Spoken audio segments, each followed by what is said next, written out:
ಈ ಒಂದು 40 ದಿವಸ ಉಪವಾಸ ಪ್ರಾರ್ಥನೆಯಲ್ಲಿ ನಾವು ನಮ್ಮ ಸಮಯವನ್ನ ಕಳೀತಾ ಇದ್ದೇವೆ. ಈ ಫಾಸ್ಟಿಂಗ್ ಅನ್ನ ನೋಡುವಾಗ FAST ಎಂಬುದಾಗಿ ನೋಡ್ತೇವೆ. ಫಾಸ್ಟಿಂಗ್ ಅನ್ನು ನೋಡುವಾಗ F ಅನ್ನು ನೋಡುವಾಗ ಫೋಕಸ್ ಆನ್ ಗಾಡ್ ಎಂಬುದು. ಈ ಫಾಸ್ಟಿಂಗ್ ಬಗ್ಗೆ ನಾವು ನೋಡುವಾಗ ನಾವು ಈ ಒಂದು ಉಪವಾಸ ದಿನಗಳಲ್ಲಿ ದೇವರ ಮೇಲೆ ನಾವು ಫೋಕಸ್ ಅನ್ನ ಮಾಡಬೇಕಾಗಿದೆ. ಮೊದಲನೇದಾಗಿ ದೇವರ ನಮ್ಮ ಕಂಪ್ಲೀಟ್ ಆಗಿ ನಮ್ಮ ಒಂದು ಕೇಂದ್ರ ಬಿಂದುವಾಗಿ ದೇವರನ್ನ ನಾವು ಫೋಕಸ್ ಮಾಡಬೇಕಾಗಿದೆ. ಫಾಸ್ಟಿಂಗ್ ಅಲ್ಲಿ ಯಾವ ಒಂದು ಬೇರೆ ವಿಷಯಗಳಲ್ಲ, ನಮ್ಮ ಸಮಸ್ಯೆಗಳ ಮೇಲಲ್ಲ, ನಮ್ಮ ಒಂದು ತೊಂದರೆಗಳ ಮೇಲಲ್ಲ, ನಾವು ದೇವರ ಮೇಲೆ ಫೋಕಸ್ ಅನ್ನು ಮಾಡಬೇಕಾಗಿದೆ. ಆಮೇಲೆ ನಾವು ದೇವರನ್ನ ಹುಡುಕುವಂತಹ ಮಕ್ಕಳಾಗಬೇಕು, ದೇವರನ್ನ ತಿಳಿದುಕೊಳ್ಳುವಂತಹ ಮಗನು ಮಗಳಾಗಬೇಕು, ದೇವರನ್ನ ಪ್ರೀತಿಸುವಂತಹ ಮಗನು ಮಗಳಾಗಬೇಕು, ಮತ್ತು ನಾವು ಆತನನ್ನ ಆರಾಧಿಸುವಂತಹ ಮಗನು ಮಗಳಾಗಬೇಕು. ನಾವು ಈ ಫಾಸ್ಟಿಂಗ್ ಅಲ್ಲಿ ಇರುವಾಗ ನಾವು ಇನ್ನೊಬ್ಬರ ಮನಸ್ಸನ್ನ ಸೆಳೆಯಲಿಕ್ಕಾಗ್ಲಿ, ಇನ್ನೊಬ್ಬರ ಗಮನವನ್ನ ಸೆಳೆಯಲಿಕ್ಕಾಗ್ಲಿ ನಾವು ಪ್ರಯತ್ನವನ್ನ ಮಾಡುವಂತವರಲ್ಲ. ನಾವು ವಾಕ್ಯದಲ್ಲಿ ನೋಡುವಾಗ ಆ ಜನರು ಇನ್ನೊಬ್ರು ನಮ್ಮನ್ನ ನೋಡ್ಬೇಕು ಎಂಬುದಾಗಿ ಮುಖವನ್ನ ಫಾಸ್ಟಿಂಗ್ ಇದ್ದ ಹಾಗೆ ಅವರು ತೋರಿಸ್ತಾರೆ. ನಾವು ಬೇರೆಯವರ ಗಮನವನ್ನು ಸೆಳೆಯುವಂಥದ್ದಲ್ಲ.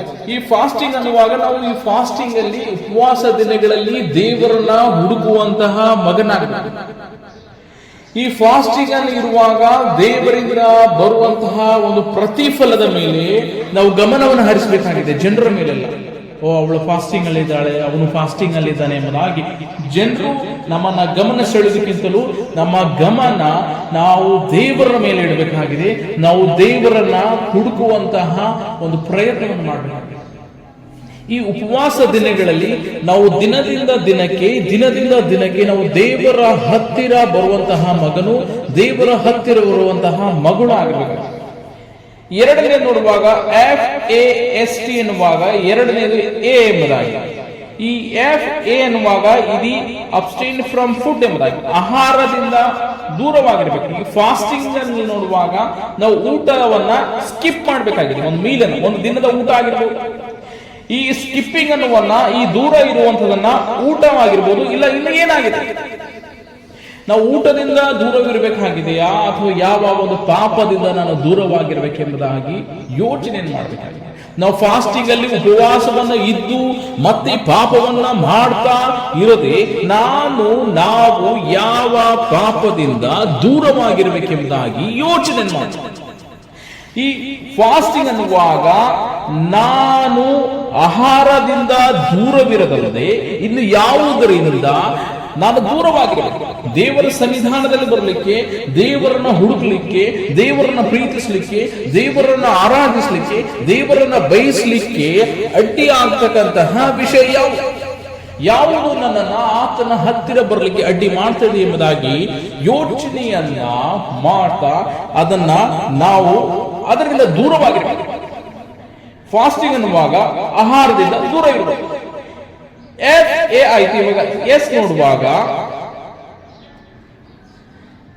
ಸಬ್ಸ್ಟಿಟ್ಯೂಟ್ ಯುವರ್ ಟೈಮ್ ಎಂದಾಗ ನಿಮ್ಮ ಸಮಯವನ್ನ ಬದಲಿಸಬೇಕಾಗಿದೆ. ಊಟದ ಸಮಯದಲ್ಲಿ ನೀವು ಫಾಸ್ಟಿಂಗ್ ಅನ್ನುವಾಗ ಆ ಒಂದು ಊಟದ ಸಮಯದಲ್ಲಿ ನೀನು ದೇವರ ಸನ್ನಿಧಾನದಲ್ಲಿ ಸಮಯವನ್ನು ಕಳೆಯುವಂತ ಮಗನಾಗ. ನಿನ್ನ ಬ್ರೇಕ್ಫಾಸ್ಟ್ ಟೈಮ್ ಆಗಿರ್ಬೋದು, ನಿನ್ನ ಲಂಚ್ ಟೈಮ್ ಆಗಿರ್ಬೋದು, ನಿನ್ನ ಡಿನ್ನರ್ ಟೈಮ್ ಆಗಿರ್ಬೋದು, ನೀನು ಒಂದು ದಿನ ಸ್ಕಿಪ್ ಮಾಡ್ತಾ ಇದೀಯಾ ಅಥವಾ ಒಂದು ಆ ಯಾವ ಒಂದು ಫುಡ್ ಅನ್ನು ನೀನು ಸ್ಕಿಪ್ ಮಾಡ್ತಿದ್ಯೋ ಆ ಫುಡ್ ಸ್ಕಿಪ್ಪಿಂಗ್ ಟೈಮ್ ಅನ್ನ ದಿಸ್ ರಿಪ್ಲೇಸಿಂಗ್ ಟು ಪ್ರೇ.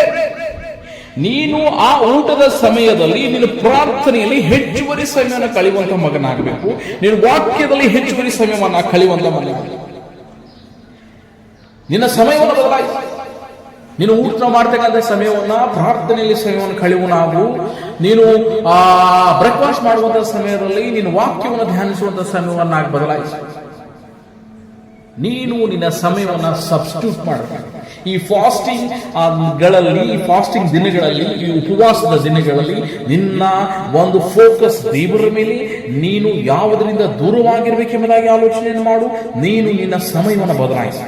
ಊಟದ ಸಮಯದಲ್ಲಿ ಪ್ರಾರ್ಥನೆ ಮಾಡುವನಾಗು, ಊಟದ ಸಮಯದಲ್ಲಿ ವಾಕ್ಯವನ್ನು ಧ್ಯಾನಿಸುವ ಮಗನಾಗ. ಕೊನೆಯದಾಗಿ ನೋಡುವಾಗ FAST, ಕೊನೆಯದಾಗಿ ನೋಡುವಾಗ ಈ T ಅನ್ನುವಾಗ taste and C the lord is good ಎಂಬುದು, ರುಚಿ ನೋಡಿ ನೀನು ಕರ್ತನನ್ನ ಒಳ್ಳೆಯವನೆಂದು ನೀನು ತಿಳಿದುಕೊಂಡು ನೋಡಬೇಕಾಗ್ತದೆ. ನಿನ್ನ ರುಚಿಕರವಾದಂತಹ ಫುಡ್ ಯಾವುದಾಗಿದೆ? ಡೆಲಿಷಿಯಸ್ ಬಿರಿಯಾನಿ ಆಗಿದೆಯಾ, ಇಲ್ಲ ಸ್ಯಾಂಡ್ವಿಚ್ ಆಗಿದೆಯಾ, ಇಲ್ಲ ಹಲೀಮ್ ಆಗಿದೆಯಾ, ಹರೀಸ್ ಆಗಿದೆಯಾ? ಯಾವ ನಿನ್ನ ಒಂದು ಫೇವರೇಟ್ ಫುಡ್ ಆಗಿದೆಯಾ ಅದನ್ನ ನೀನು ರುಚಿ ನೋಡ್ತೀಯ ತಾನೆ. ಅದೇ ರೀತಿಯಲ್ಲಿ ನೀನು ಕರ್ತನನ್ನ ರುಚಿ ನೀಡಿ ತಿಳಿದುಕೊಳ್ಳಿ. ಸ್ವಾಮಿ, ನೀನೇ ನನ್ನ ಒಂದು ಟೇಸ್ಟಿ ಆಗಿದೆಯಾ, ನೀನು ನನಗೆ ಡೆಲಿಷಿಯಸ್ ಫುಡ್ ಆಗಿದೆಯಾ, ನಿನ್ನ ಅನುನ್ಯತೆಯನ್ನ ನಾನು ಬಯಸ್ತೇನೆ ದೇವ. ನೀನು ನಿನ್ನ ಜೀವಿತದಲ್ಲಿ ನಿಯಮಿತ ಉಪವಾಸ ಪದ್ಧತಿಯನ್ನ ಹೊಂದಿಲ್ಲದಿದ್ದರೆ ನೀನು ನಿಯಮಿತ ಉಪವಾಸ ಪದ್ಧತಿಯನ್ನ ಅಳವಡಿಸಿಕೊಳ್ಳಬೇಕು. ನಾನು ಮಾಡ್ತಾ ಇಲ್ಲ ಫಾಸ್ಟಿಂಗ್ ಫ್ರೈಡ್, ನನ್ನ ಜೀವಿತ ನಾನು ಯಾವತ್ತೂ ಮಾಡಲಿಲ್ಲ. ಇಷ್ಟು ವರ್ಷಗಳು ಆದವು, ಆದ್ರೆ ನಾವು ಮಾಡಕ್ಕಾಗಲ್ಲ ಎಂಬುದಾಗಿ ನೀನು ನಿಯಮಿತ ಉಪವಾಸ ಪದ್ಧತಿ ನಿನ್ನಲ್ಲಿ ಇಲ್ಲದಿದ್ದರೆ ನೀನು ನಿಯಮಿತ ಉಪವಾಸ ಪದ್ಧತಿಯನ್ನ ಈ ಒಂದು ಸಮಯದಲ್ಲಿ ಅಳವಡಿಸಿಕೊಳ್ಳಬೇಕು. Taste and sea the fruit. ಯಾವ ಒಂದು ಫುಡ್ಗಿಂತ ನೀನು ಹುಚ್ಚು ಮಾಡಿ ದೇವರು ಎಷ್ಟು ಉತ್ತಮವನು, ಎಷ್ಟು ಒಳ್ಳೆಯವನು, ಆತನು ಯಾರು ಎಂಬುದಾಗಿ ನೀನು ಆತನನ್ನ ಹುಡುಕುವಂತಹ ಮಗನು, ಆತನನ್ನ ತಿಳಿದುಕೊಳ್ಳುವಂತಹ ಮಗನು ನೀನಾಗಿರಬೇಕು. ಹಲ್ಲೆಲೂಯಾ. ವಾಕ್ಯದಲ್ಲಿ ನೋಡುವಾಗ ಈ ಮತ್ತಾಯನ ಬರೆದ ಸುವಾರ್ತೆ 6ನೇ ಅಧ್ಯಾಯ 18ರಲ್ಲಿ ನೋಡುವಾಗ 16ರಿಂದ 18 ಇದಲ್ಲದೆ ನೀವು ಉಪವಾಸ ಮಾಡುವಾಗ ಕಪಟಿಗಳಂತೆ ಮುಖವನ್ನು ಸಪ್ಪಗೆ ಮಾಡಿಕೊಳ್ಳಬೇಕು. ಅವರು ತಾವು ಉಪವಾಸಿಗಳೆಂದು ಜನರಿಗೆ ತೋರುವುದಕ್ಕಾಗಿ ತಮ್ಮ ಮುಖವನ್ನ ವಿಚಾರ ಮಾಡಿಕೊಳ್ಳುತ್ತಾರೆ. ಇಲ್ಲಿ ನೋಡುವಾಗ ಫೋಕಸ್ ಆನ್ ಗಾಡ್ ಎಂಬುದಾಗಿ ನಾವು ಬೇರೆಯವರ ಗಮನವನ್ನ ಸೆಳೆಯುವಂತವರಲ್ಲ, ನಾವು ದೇವರನ್ನ ಕೇಂದ್ರೀಕರಿಸುವಂತವರಾಗಿದ್ದೇವೆ. ದೇವರನ್ನ ನೋಡುವಂತಹ ಮಗನಾಗಿದ್ದೇವೆ. ತಮ್ಮ ಮುಖವನ್ನು ವಿಚಾರ ಮಾಡಿಕೊಳ್ಳುತ್ತಾರೆ. ಅವರು ತಮಗೆ ಬರತಕ್ಕ ಫಲವನ್ನು ಹೊಂದಿದ್ದಾಯಿತೆಂದು ನಿಮಗೆ ಸತ್ಯವಾಗಿ ಹೇಳುತ್ತಾರೆ. ಆದರೆ ನೀನು ಉಪವಾಸ ಮಾಡುವಾಗ ತಲೆಗೆ ಎಣ್ಣೆ ಹಚ್ಚಿಕೊಂಡು ಮುಖವನ್ನು ತೊಳಕು. ಹೀಗೆ ಮಾಡಿದರೆ ನೀನು ಉಪವಾಸಿ ಎಂದು ಜನರಿಗೆ ಕಾಣದೆ ಹೋದಾಗ್ಯೂ ಅಂತರಂಗದಲ್ಲಿರುವ ನಿನ್ನ ತಂದೆಗೆ ಉಪವಾಸಿ ಎಂದು ಕಾಣಿಸಿಕೊಳ್ಳಬೇಕು. ಅಂತರಂಗದಲ್ಲಿ ನಡೆಯುವುದನ್ನು ನೋಡುವ ನಿನ್ನ ತಂದೆಯೇ ನಿನಗೆ ಫಲ ಕೊಡು. ನೀನು ದೇವರ ಮೇಲೆ ಫೋಕಸ್ ಅನ್ನು ಮಾಡುವಾಗ ದೇವರು ನಿನಗೆ ಆತನ ಫಲವನ್ನು ಕೊಡಲಿಕ್ಕಿಲ್ಲ. ಈ FAST ಎನ್ನುವಾಗ, ಫಾಸ್ಟಿಂಗ್ ಅನ್ನಿರುವಾಗ ನಾನು ದೇವರ ಮೇಲೆ ನಾನು ಕೇಂದ್ರೀಕರಿಸುವಂತಹ ಮಗನಾಗಬೇಕೆಂಬ, ನನ್ನ ದೇವರನ್ನು ಹುಡುಕುವಂತಹ ಮಗನು, ನನ್ನ ದೇವರನ್ನು ತಿಳಿದುಕೊಳ್ಳುವಂತಹ ಮಗನು, ನನ್ನ ದೇವರನ್ನ ಪ್ರೀತಿಸುವಂತಹ ಮಗನ ಪ್ರಾರ್ಥನೆ. ಕರ್ತನಲ್ಲಿ ಪ್ರಿಯ ಸಹೋದರ ಸಹೋದರಿ, ನೀವು ಇದ್ದಂಥ ಸ್ಥಳದಲ್ಲಿ ಮಳೆಕಾಲ ಸ್ವಾಮಿ, ನನ್ನ ಒಂದು ಫಾಸ್ಟಿಂಗ್ ಪದ್ಧತಿಯನ್ನ ನಿಯಮಿತ ಪದ್ಧತಿ ಇಲ್ಲ, ನನಗೆ ಫಾಸ್ಟಿಂಗ್ ಅನ್ನು ಮಾಡಲಿಕ್ಕೆ ಆಗ್ತಲ್ಲ ಎಂಬುದಾಗಿ ನೀನು ಯೋಚನೆ ಮಾಡ್ತಿರ್ತೀನಿ. ನಿನ್ನ ಫೋಕಸ್ ಅನ್ನು ನೀನು ದೇವರ ಮೇಲೆ ಹಾಕು. ದೇವರು ನಿನ್ನ ಸಹಾಯವನ್ನು ಮಾಡಿ ಫಾಸ್ಟಿಂಗ್ ಪ್ರೇಯರ್ನಲ್ಲಿ ದೇವರು ನಿನಗೆ ಉಪವಾಸವಿದ್ದು ಆತನ ಮೇಲೆ ನೀನು ಫೋಕಸ್ ಅನ್ನು ಮಾಡುವಂತಹ ಮಗನು, ಆತನನ್ನ ನೀನು ಕೇಂದ್ರೀಕರಿಸುವಂತಹ ಮಗನು, ನೀನು ಆತನನ್ನ ಹುಡುಕುವಂತಹ ಮಗನ ಸ್ವಾಮಿ ನನಗೆ ಸಹಾಯ ಮಾಡಿ ಎಂಬುದಾಗಿ ನೀನು ಪ್ರಾರ್ಥನೆಯನ್ನು ಮಾಡುವಾಗ ದೇವರಾತ್ಮನು ನಿನಗೆ ಸಹಾಯ ಮಾಡಿ. ಬಾ, ಆತನ ಪಾದದಲ್ಲಿ ಬಾ.